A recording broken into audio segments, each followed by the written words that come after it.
नमस्कार दोस्तों, केंद्रीय कर्मचारी और पेंशन धारकों के लिए इस वक्त की 3 प्रमुख बड़ी और इंपॉर्टेंट खबरें लेकर आज की इस वीडियो के अंदर हाजिर हो चुके हैं। जी हां दोस्तों, आप सभी की पेंशंस को लेकर इस वक्त की इंपॉर्टेंट खबर आ रही है। सरकार का जबरदस्त फैसला आप सभी के लिए आया है, आदेश इसके लिए जारी हो चुका है। रिटायरमेंट को लेकर दोस्तों आप सभी के लिए बड़ी खबर है। यहाँ पर 68 लाख पेंशन धारकों के लिए इंपॉर्टेंट अपडेट निकल कर आ रही है। तो एक के बाद एक तीनों बड़े अपडेट की चर्चा इस वीडियो के अंदर करेंगे। पहले अपडेट की बात करें दोस्तों, ईपीएस 95 हायर पेंशन को लेकर बड़ी खबर निकलकर सामने आ चुकी है। पीएफ ट्रस्ट के कारण पैसा वापस, कर्मचारी भविष्य निधि संगठन पहली बार बोला। केंद्रीय कर्मचारी भविष्य निधि आयुक्त का निर्देश इसको लेकर जारी हो चुका है। इसके बारे में दोस्तों बात करेंगे कि आखिरकार ईपीएफओ ने आप सभी को लेकर क्या बयान दिया है, क्या कहा है और पीएफ ट्रस्ट के कारण पैसा वापस कैसे मिला है, इसके बारे में आज की इस वीडियो के अंदर बात करेंगे। साथ ही दोस्तों बात करने वाले हैं, कर्मचारी भविष्य निधि संगठन ने किया क्लेम सेटलमेंट के नियमों में बड़ा बदलाव, कुछ किए बिना ही दोस्तों मिलेंगे नॉमिनी को रकम। दोस्तों आखिरकार आप सभी को कैसे दोस्तों ईपीएफ क्लेम सेटलमेंट के नियमों में बदलाव हुआ है, इसके बारे में भी जानकारी देंगे। साथ ही साथ दोस्तों ईपीएफओ के खिलाफ हाई कोर्ट्स में कई याचिकाएं दायर। जी हां दोस्तों, यहाँ पर ईपीएस 95 पेंशन हायर पेंशन को लेकर बड़ी खबर निकलकर सामने आ रही है। ईपीएस 95 हायर पेंशन के लिए कर्मचारी भविष्य निधि संगठन के खिलाफ उच्च न्यायालय में कई याचिकाएं दायर हो चुकी है। तो इसको लेकर बात करेंगे कि आखिरकार हायर पेंशन को लेकर कोर्ट के अंदर क्या क्या याचिकाएं दायर की गई और इससे आप सभी के लिए क्या बड़ी खबर निकलकर सामने आ रही है, इसके बारे में भी दोस्तों आज की इस वीडियो के अंदर बात करेंगे। साथ ही दोस्तों 8वें वेतन आयोग के साथ साथ 54% महंगाई भत्ते को लेकर केंद्रीय कर्मचारी और पेंशन धारकों के लिए बड़ी खुशखबरी निकलकर सामने आ चुकी है। इसके बारे में भी आज की इस वीडियो के अंदर बात करेंगे। यानी कि दोस्तों केंद्रीय कर्मचारी हो गए, राज्य कर्मचारी हो गए या फिर पेंशन धारकों से जुड़ी तमाम बड़ी खबरों की चर्चा आज की इस वीडियो के अंदर करने वाले हैं। इसलिए आप सभी से निवेदन है कि दोस्तों आज की इस वीडियो को आप लास्ट तक देखें। साथ ही अगर हमारे चैनल पर आप पहली बार विजिट कर रहे हैं, वीडियो को पहली बार देख रहे हैं, तो वीडियो को लाइक करने के साथ साथ चैनल को सब्सक्राइब कर दें। तो चलिए बिना किसी देरी के वीडियो के अंदर खबरों का सिलसिला शुरू करते हैं। दोस्तों पहली और बड़ी खबर की बात करें तो ईपीएस 95 हायर पेंशन को लेकर बड़ी खबर आई है। पीएफ ट्रस्ट और ईपीएफओ पर बड़ी बात आप सभी के लिए सामने आ चुकी है।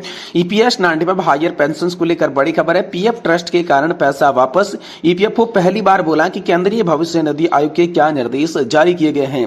तो दोस्तों इसके बारे में बात करें तो ईपीएफओ बोला कि दोस्तों आरपीएससी ने ऐसा क्यों निर्णय किया, तो आवश्यक ही ट्रस्ट रूल की वजह से किया होगा। इसको लेकर बड़ी खबर सामने आ रही है। जी हां दोस्तों, कर्मचारी भविष्य निधि संगठन ने पीएफ ट्रस्ट के नियमों के उल्लंघन के आधार पर ईपीएस 95 हायर पेंशन का डिमांड लेटर वापस ले लिया, जमा पैसा वापस कर दिया। 20 से 30 लाख रुपए ईपीएफओ के खाते में जमा होने के बाद उसे लौटाने को लेकर हड़कंप मचा हुआ है। आखिर ईपीएफओ ने ऐसा क्यों कर रहा है, इसका जवाब भी दोस्तों सामने आ चुका है। सवाल का जवाब ईपीएफओ के मुख्यालय की ओर से आधिकारिक रूप से दिया गया। ईपीएस 95 हायर पेंशन पर ईपीएफओ ने कहा कि जब पेंशन की एलिजिबिलिटी तय होती है तो पात्रता के लिए यहाँ पर सभी रूल्स रेगुलेशन का पालन किया जाता है। ट्रस्ट रूल को भी देखा जाना होता है। अगर आरपीएफसी ने ऐसा कोई निर्णय है तो दोस्तों आवश्यक ही ट्रस्ट रूल की वजह से ही किया गया है, जो कि उन्हें दोस्तों उनका आपको स्पष्टीकरण दिया गया है। ईपीएफओ की अधिकारियों का कहा है कि अगर आपको लगता है कि आरपीएफसी ने यह निर्णय दिया है तो यहाँ पर ट्रस्ट रूल को गलत कोट पर कर रहा है, ट्रस्ट रूल ऐसा नहीं कहता, तो आप आपके हिसाब से रिप्रेजेंट कर सकते हैं। हम लोग रिप्रेजेंटेशन हमेशा एग्जामिनेशन करवाते हैं और उन पर त्वरित कार्रवाई होती है। साथ ही साथ दोस्तों आप सभी के लिए ईपीएफओ की ओर से कोई गलत फैसला हुआ है तो इसके खिलाफ अपील की जा सकती है। आरपीएफसी ने अपील कर सकते हैं, आप जर्नल ऑफिस में लिख सकते हैं। ईपीएफओ का कहना है कि जो रूल्स है उनके अनुसार ही चलना पड़ता है। जो लोग पैसियों के काम करते हैं तो ज्यादा फायदा जानते हैं, रूल्स एंड रेगुलेशन में काम करने होते हैं, रूल्स और रेगुलेशन के हिसाब से ही सबको चलना पड़ता है। ईपीएफओ ने सफाई में दोस्तों कहा कि किसी को भी कोई परेशानी न हो, इस पर फोकस किया जाता है। अगर किसी का पैसा गलती से हमारे पास आ जाए तो हम उसे तुरंत रिफंड कर देते हैं। केंद्रीय भविष्य निधि आयुक्त सीपीएफसी का निर्देश है कि अगले 1 या फिर 2 महीने में सभी एप्लीकेशन का फाइनल निपटान हो जाएगा। जहां डिमांड लेटर नोटिस इश्यू हुए हैं वहां डिमांड लेटर इश्यू होने चाहिए। जहां एलिजिबिलिटी नहीं है वह सदस्य का ऑप्शन स्वीकार करने में असमर्थ है, तो यह बात मेंबर को बतानी है। इसको लेकर दोस्तों हाल फिलहाल में आप सभी के लिए बड़ी खबर निकलकर सामने आ चुकी है।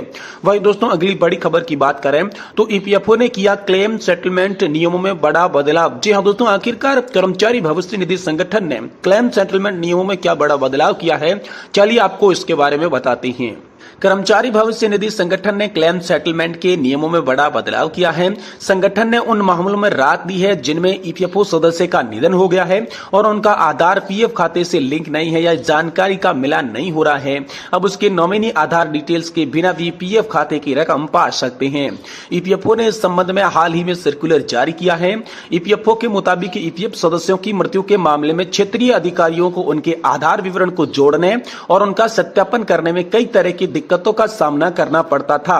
ऐसे में ईपीएफ सदस्य के नॉमिनी को भुगतान करने में विलंब हो रहा था। क्षेत्रीय अधिकारी इसको मंजूरी देंगे और ईपीएफओ के अनुसार चूंकि सदस्य की मृत्यु के बाद आधार विवरण ठीक न किया जा सकता है, इसलिए अब सभी मृत्यु मामलों में आधार को जोड़े बिना ही भौतिक आधार पर दावा सत्यापन को मंजूरी दी गई है। यह केवल क्षेत्रीय अधिकारी की अनुमति के बाद ही किया जा सकेगा। यही नहीं, ऐसे मामलों में धोखाधड़ी रोकने के लिए मृतक की सदस्यता और दावेदारी की जांच भी की जाएगी। यहां लागू हो सकता है ये नियम उन मामलों पर लागू होगा जहां पर दोस्तों सदस्यता का विवरण ईपीएफ यूएन में सही है लेकिन आधार का डाटा गलत है। वहीं अगर आधार में विवरण सही है लेकिन यूएन में गलत है तो नॉमिनी को इसके लिए अलग से प्रक्रिया पूरी करनी होगी। नॉमिनी को आधार जमा करने के लिए अनुमति भी यहाँ पर जो है मिलेगी। यदि आधार डिटेल्स दर्ज करवाए बिना ही किसी सदस्य की मौत हो जाती है तो नामांकित व्यक्ति का आधार विवरण सिस्टम सहेजा जाएगा, उसके हस्ताक्षर की अनुमति दी जाएगी। वहीं ऐसे मामले जहां पर मृत सदस्य ने नॉमिनी नहीं बनाया तो वहां परिवार के सदस्यों और कानूनी उत्तराधिकारियों में से किसी एक को अपना आधार जमा करवाने की अनुमति दी जाएगी। दोस्तों, इसमें कौन कौन सी दिक्कत हो सकती है? तो आधार में गलत विवरण या फिर आधार में तकनीकी दिक्कतें हो सकती है, आधार संख्या का निष्क्रिय हो सकता है, आधार में यूएन दर्ज विवरण के मिलान न हो सकता। ये जो मामले हैं इसको लेकर दोस्तों हाल फिलहाल में ईपीएफओ ने नियमों में बदलाव किया है। वहीं दोस्तों ईपीएफओ के खिलाफ हाई कोर्ट्स में याचिकाएं दायर। जी हां दोस्तों, ईपीएस 95 पेंशन को लेकर ईपीएफओ के खिलाफ उच्च न्यायालयों में कई याचिकाएं दायर हो चुकी है। ईपीएस 95 पेंशन को लेकर tax counselling firm management tax के और साथ ही पेंशन आंदोलन के सदस्य ने पेंशनर्स का हौसला बढ़ाया है। नागपुर के पेंशन भोगी कल्याण कुमार सिन्हा ने सोशल मीडिया पर जिक्र करते हुए यहाँ पर जो है ईपीएफओ पर कई सवाल उठाए हैं।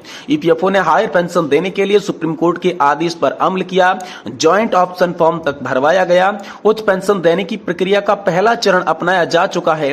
कर्मचारियों और अधिकारियों की तरफ से आवेदन जमा हो चुके हैं। ईपीएफओ को आवेदन पर आगे की कार्रवाई कर रहा है। रफ्तार इतनी सुस्त है कि पेंशनर्स और एम्प्लॉयज की भी धड़कनें बढ़ी हुई है। दोस्तों, ईपीएफओ के पक्ष में यह भी कहा जा रहा है कि एम्प्लॉयर जल्दबाजी में पूरी जानकारी दिए बगैर ही प्रक्रिया पूरा कर दिया होगा, जिसके चलते मामला उलझा हुआ है।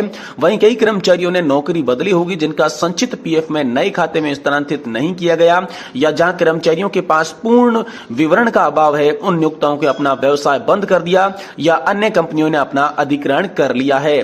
पेंशनर्स के लिए काम करने वाले यहाँ पर प्रवीण कोहली द्वारा मीडिया को दिए गए बयान में कहा गया कि 1 सितंबर 2014 के बाद के मामलों को क्रियान्वयन में देरी बहुत लंबी रही है और कई पेंशन भोगी इसके कारण पीड़ित है। कुछ लोगों के बिना लाभ प्राप्त किए हुए मृत्यु हो गई है।